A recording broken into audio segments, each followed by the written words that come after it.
Oh, to be in the city at night. I was always very envious of the city and people in it growing up.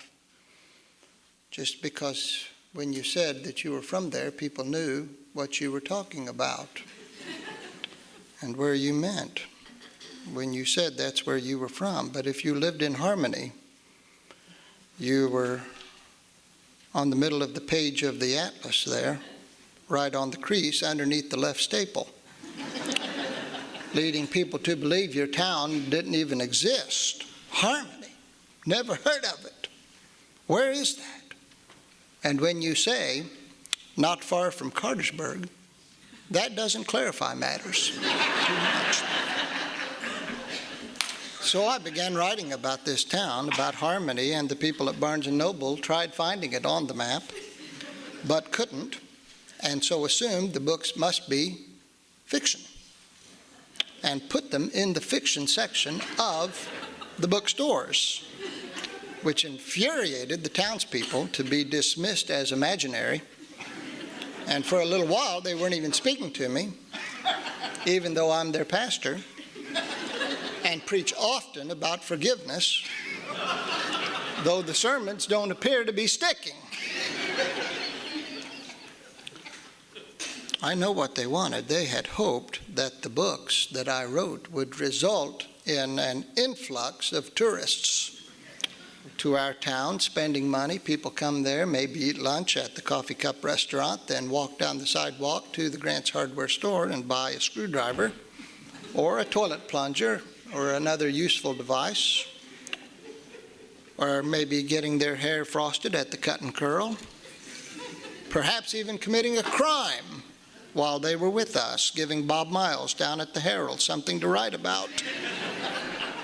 Besides the social column, which is always the same and has been since 1964. B. Majors and her sister Roble shopped at Kivett's 5 and Dime this past Monday, then enjoyed coffee at the Fernhampton residence. But a crime, a story that would whip up the populace, a robbery or mugging, that would be wonderful. A little hard news to splash across the front page of the Herald, which hasn't seen a major headline since 1984, when Asa Peacock's barn burnt down with Bernie and Louise Peacock inside it. And we've still not recovered from that. Oh, that was a terrible day. It was during the hay season, and Asa's tractor was broken, and so he had hitched his 2 mules, Bernie and Louise, to the hay wagon to pull it in from the field.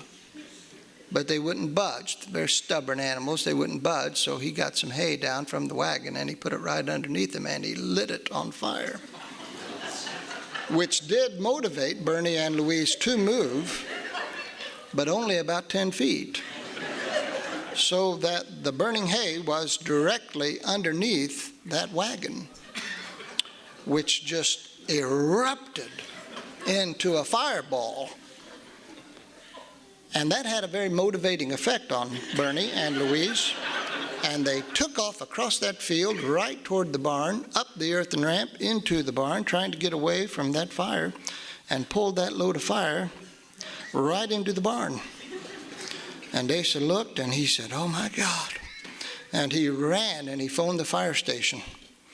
But it was Harvey Moldock's Saturday to be at the fire station and to man the phones. But it was lunchtime and he'd gone to eat at the Coffee Cup. So the barn went up and Barney and Louise with it.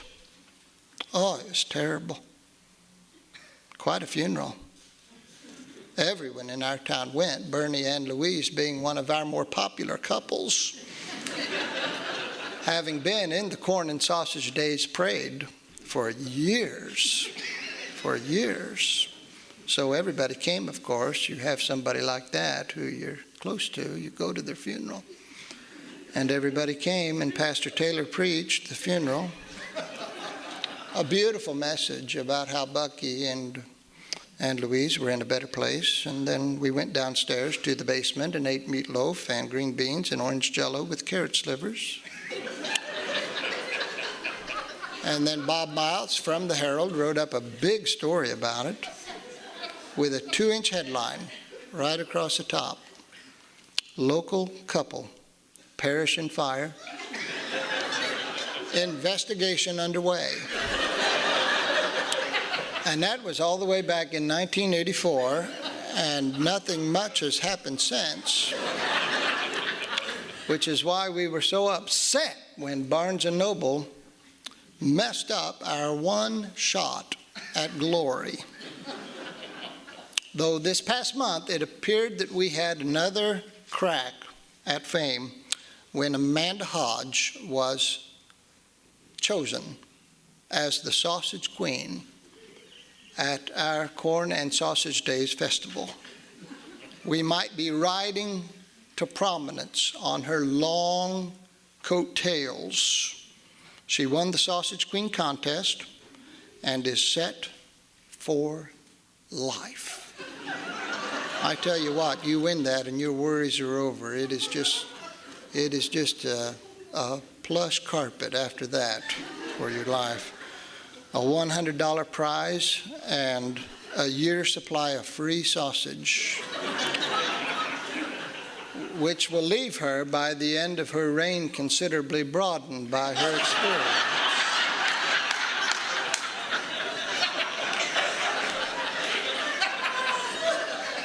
But it was amazing. There she was running neck to neck with Heather Fincham right up until the talent contest, when Heather made the fatal beauty queen contest error, tap dance, which has never been a good fit for potential sausage queens.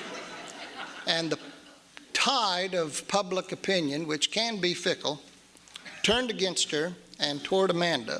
And then when Amanda sang, "You'll Never Walk Alone," that pretty well sealed the deal. That was it right there. And the thing was, we didn't even know that girl could sing. It was amazing, but there she was up on that stage singing like a lark, and people were just looked at one another. They said, "Would you listen to that? That's incredible. She's amazing." And when the men from the Odd Fellows Lodge cast their ballots, Amanda won hands down. It was the first unanimous victory in the history of the Sausage Queen contest. Even Heather Fincham's grandfather voted for Amanda. That's how good she was. He told Heather, that poor kid, she was just bawling her eyes out. He said, "Honey, I'm sorry, but I know greatness when I see it, and that girl is going places." Now, some people, and we all know the kind of people I mean, when they win the Sausage Queen contest, they get the big head, and they no longer associate with commoners. But not Amanda Hodge. Not Amanda Hodge. She took the $100 and donated it to Brother Norman's shoe ministry to the Choctaw Indians, which has just been a wild success. Just think about it. When's the last time you saw a shoeless Choctaw?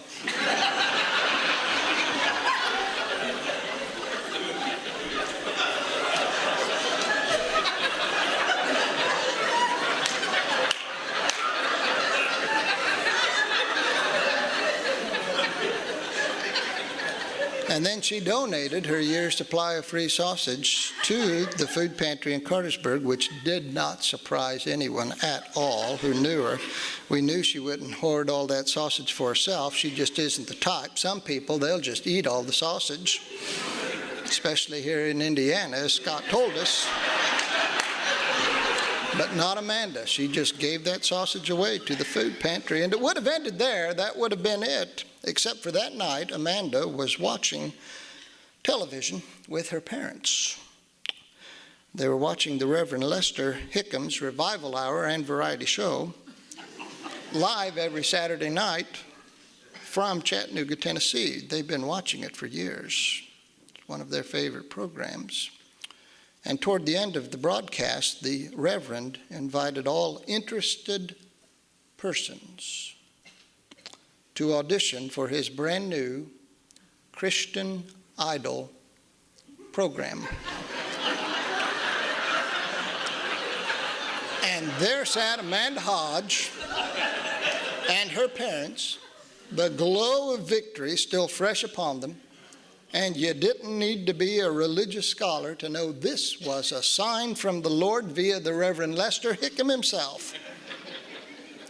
Well, the next morning they came to church where Amanda sang "You'll Never Walk Alone," kind of a command performance, and it was so good, we would have clapped.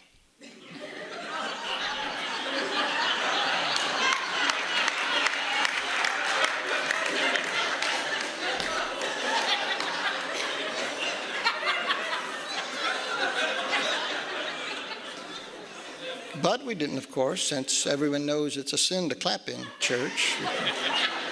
Think about it and even go maybe halfway, and then you look and you see, well, nobody else is doing it, so I better not, and so you don't. So she sang, and then she talked about the Reverend Lester Hickam's Revival Hour and Variety Show and his Christian Idol program, and how the Lord was leading her to travel to Chattanooga to sing, not for her own glory, of course, but for God's, who had given her this beautiful voice and wanted her to use it, lest it be taken away and given to someone else, like Dale Henshaw, for instance, who would just waste it on Buck Owen songs. Well, then sitting there, that's when Amanda's Uncle Ellis came up with the idea right there in church to charter a bus and go to Chattanooga to cheer Amanda on. And $200 a person, plus the hotels and meals, which some people grumbled about. He just looked at him right in the eye. He said, $200 for a front seat to history? You think that's too much? I don't think so. And so we went. All the men from the Oddfellows Lodge, along with Bob Miles from the Herald, and Amanda Hodge, and her parents, and aunt and uncle, and the elders from the church, and I went along as her spiritual advisor. And we left from the church parking lot on a Friday morning. The program was on Sunday. We drove all day Friday. Woke up Saturday with a free day, and so we took the tram to the top of Lookout Mountain, where on November 23rd, 1863, General Ulysses S. Grant and Confederate General Braxton Bragg met in the battle above the clouds, which the Union won, and the path to Atlanta was opened, which General Sherman went down, and that began the Confederates' downhill slide right there at the top of Lookout Mountain. And there were people there who still remembered it, who appeared not to have forgotten it at all, and they were looking at us when they heard us talk. They kind of eyed us suspiciously, and we overheard quite a few of them start referring to it as the War of Northern Aggression. It's a little unnerving to be down there. Harvey Moldock said, if they ask us where we're from, don't say the North. Tell them we're from Orlando, Florida, on a mission trip with the Southern Baptists. Don't tell them where we're from. Well, after that, we went down to Rock City, which we've wanted to do for years, ever since a man had come through our town in 1962 and had paid Asa Peacock's father, Abram, $50 to paint the word "See Rock City" on the side of his barn. The barn that burnt. Now that barn is gone, and Bernie and Louise Peacock with it. But they had a picture of it there in the Sea Rock City Museum. They had pictures of all the Sea Rock City barns that had ever been painted, and we looked. It took nearly an hour, but we finally found the picture of Asa's barn, and when he saw it, Asa just collapsed in grief and had to be helped back to the bus. It was pitiful. I tell you what, Asa has suffered terribly since that day. Not many people know the truth of that day. He told the firefighters that the barn had been hit by a stray bolt of lightning. He said, craziest thing you ever saw. There I was, just standing there, and a bolt of lightning came out of the sky and boom, smacked into that barn, and it just blew up. And the firemen kind of looked around and they said, well, there's not a cloud in the sky. Asa said, I know, that's what was so crazy about it. Not many people know that Asa was personally responsible for charbroiling our town's most beloved citizens. Well, we helped him back to the bus and then drove back to the hotel and ordered in some pizza for supper. That's kind of a rare treat. We don't have pizza in our town. Wednesday night, Italian nights, down at the Coffee Cup. But not many people go because B. Majors there plays the organ there for that night and just kind of has a history of leading to indigestion. So we had some pizza, and then Dale Hinshaw said, well, there's going to be a Vesper service in my room. Why don't you all come to it?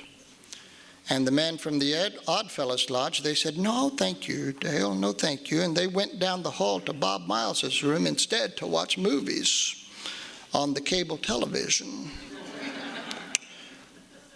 Movies not usually available in our town. Movies about attractive young people who moved to big cities like Chattanooga and proceeded to forsake their Christian heritage. Not that I know about those kind of movies, but Brent was telling me about them earlier today.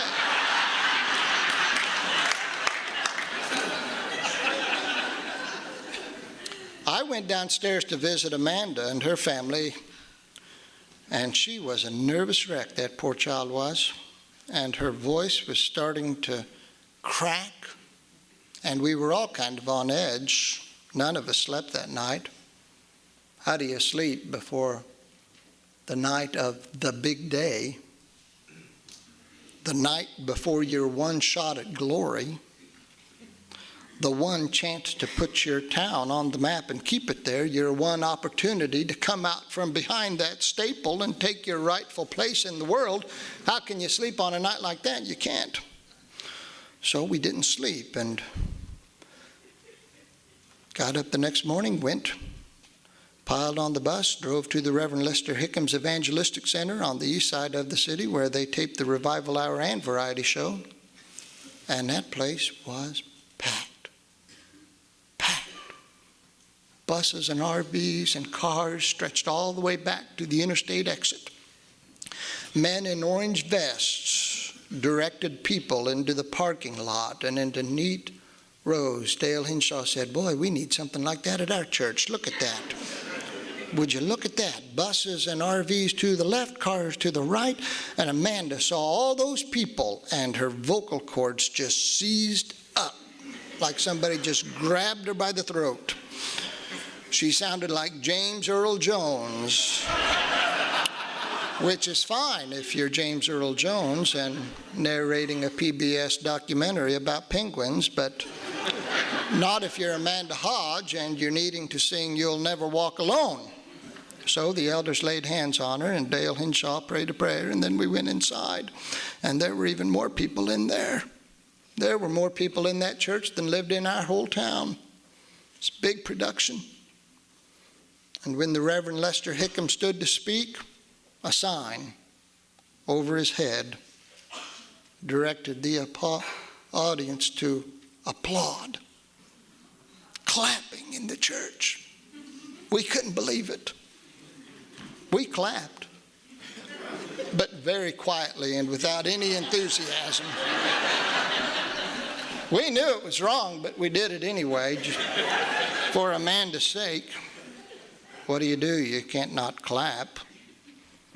Well, the Reverend Lester Hickam gave the opening prayer, in which he reminded God how terribly expensive it was to have a television ministry and variety show, and suggested that God, in his mercy, motivate 100 people to give $1,000 each. And after the prayer, his wife Luella came out, and they sang a song, and the applause sign lit up again, and there everyone went off to the races, just clapping again. And then the Reverend Lester Hickam gave a rousing sermon on how we were living in the last days, and if we knew what was good for us, we'd get right with the Lord before he smote us upside the head. I was seated right next to Dale Henshaw, who turned to me when the Reverend was finished, and he said, "Now that was preaching.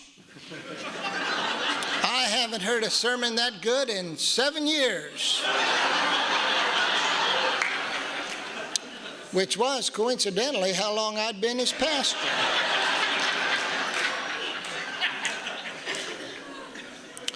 Then Lester and Luella sang again while the ushers took up the offering. Boy, they moved through there quick. I dropped in a 20 and went back for change, but the ushers were too quick. And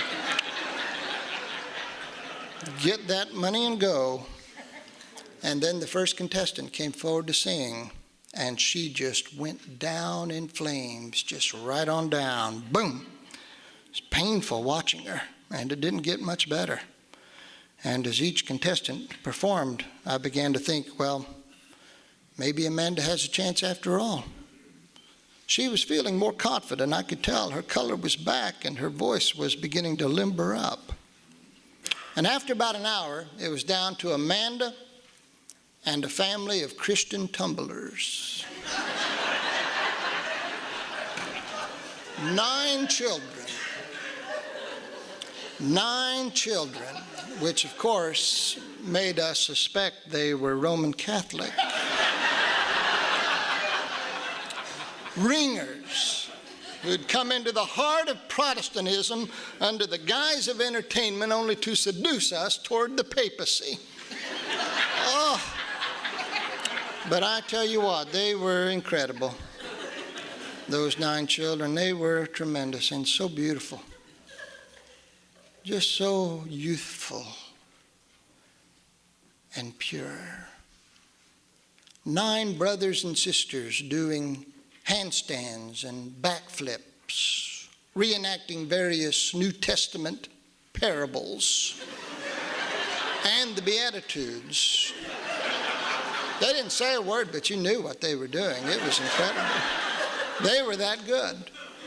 And before long, everybody in that big room was standing up on their feet and cheering, even the Reverend Lester Hickam. And I thought to myself, Amanda is toast. But the ways of the Lord are mysterious. And the oldest sister announced that in addition to tumbling, God had also given them the gift of Christian contortion. And that they would end their act by spelling out a scripture verse using only their bodies. Well, you could have heard a pin drop as soon as she said that, I tell you. And those 9 children spread out across the stage and began twisting their bodies into the shape of letters, and you could read it. You didn't even have to guess what the letters were. It was plain. You could tell. It was like reading a book. Jesus was the first word. 5 Catholic children contorting their bodies into that word. Now the next child, a little girl, she was kind of struggling. So it was kind of hard to make out her letter. But the next 3 letters were obvious. EPT. Dale Henshaw elbowed me. Jesus wept. They're spelling out Jesus wept. But at that very moment, the W girl, the little one, pulled her hamstring. I was back at the back. I could hear it snap all the way back there. Oh, that poor kid, she just went down for the count. It's horrible. to see that child laying on the floor in such pain and despair, and her parents hustled out, and I thought they were going to go to her side, but they didn't. These were entertainers. These were professionals. The show must go on. They tried to make a W, the two of them together. But as we age, the body is less limber. And what should have been a W looked more like a, well, it looked as if they were spelling out the words, Jesus slept. And that right there is when they lost their crowd.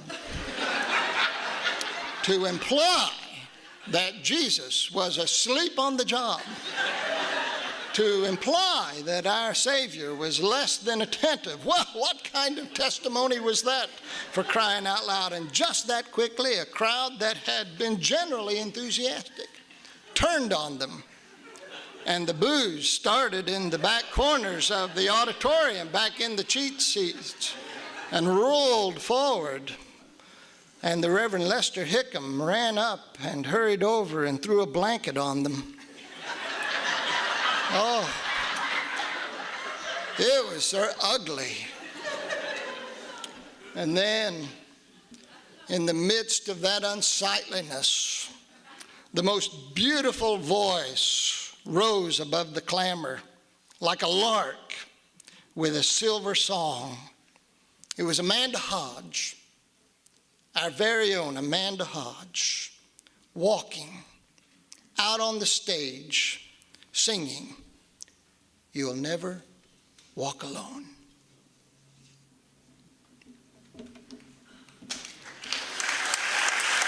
When you walk through the storm, hold your head up high and don't be afraid of the dark. Through the darkest storm is a lovely sky and the sweet silver song of the lark.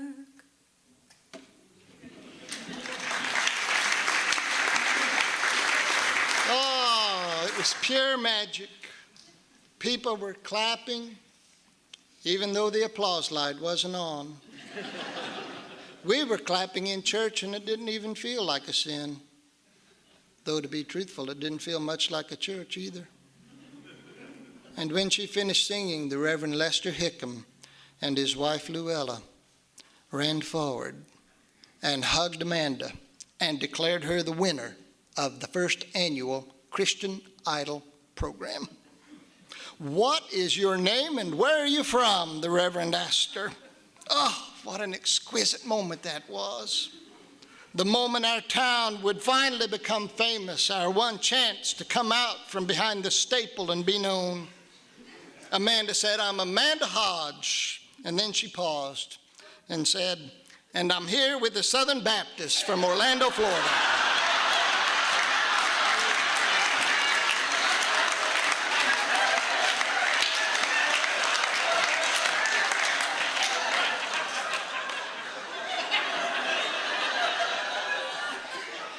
"I knew you had to be from the South," the Reverend Lester Hickam said. "Only a Southerner could sing like that. So now you know why everyone visits Orlando and no one visits Harmony. Now you know."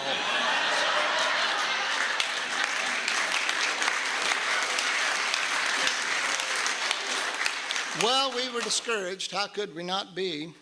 But we didn't say anything to Amanda, of course, break her heart.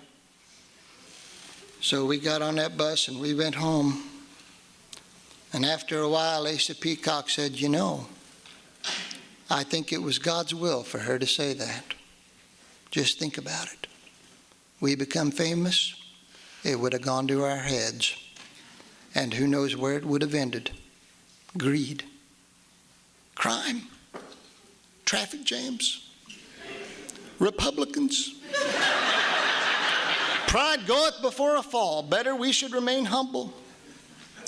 Well, everyone back home had been watching, and they had come to the same conclusion, that modesty and humility are to be prized above arrogance and acclaim. Well, the town council, they wanted to put Amanda's name on the Welcome to Harmony sign at the edge of town, but it wasn't in the budget. And Amanda said, no, that wouldn't be right. There are other people from this town who've done great things. Instead, she donated her prize money to the town, all $500, and asked them to have the sign read, Welcome to Harmony, home of Bernie and Louise. Gone, but not forgotten. And so that's what we did. And if you come to our town, which we hope you will do, you can see it. And you will discover for yourselves what I have known all along, that these people are every bit as real as you and me. Modest, humble people who know it is the higher glory to love and be loved than to be renowned.